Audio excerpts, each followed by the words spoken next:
You combine a high oil price and gas price with a presidential election, and it's like a perfect little storm. Every politician, you wind them up and they pretend, I'm going to do something for you, the hardworking American family, because that's what I care about. Well, tonight, I thought I'd give you a little perspective so you don't get your hopes up. You know, the hope for change, that this time maybe your politician that cares about you might actually do something more than just talk. So sit back, relax, have a bourbon, some scotch, maybe grab a torch, sharpen your pitchfork, and watch as we've condensed 30 years of empty promises into 3 depressing minutes.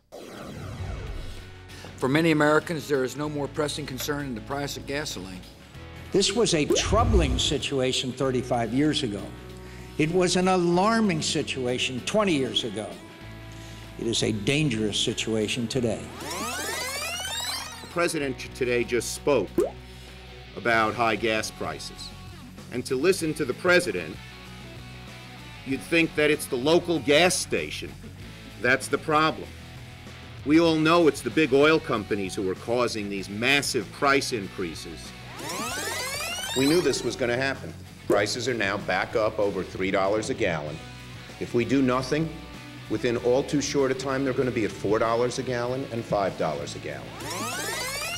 This is happening in a time of record profits for oil companies and record bonuses for oil company CEOs. If you believe that it is time for an energy policy that emphasizes natural gas here in the United States, which is environmentally superior and creates jobs in this country, then that is what we are offering. We need a national energy policy focused on the following goals.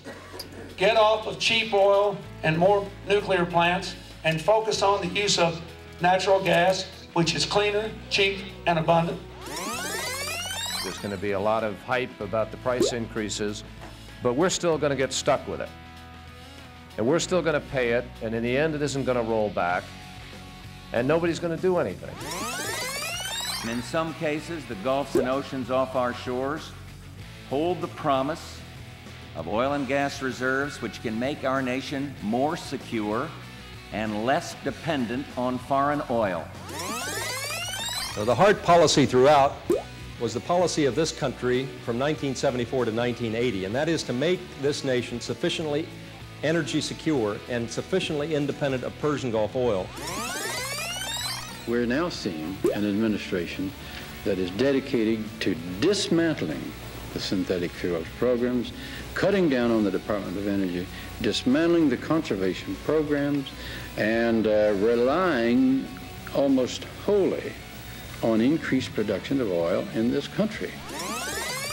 We're going to have to take whatever action is necessary to increase domestic supplies of energy. That is the answer to our problem, instead of continuing foreign dependence. Beginning this moment, this nation will never use more foreign oil than we did in 1977. Never.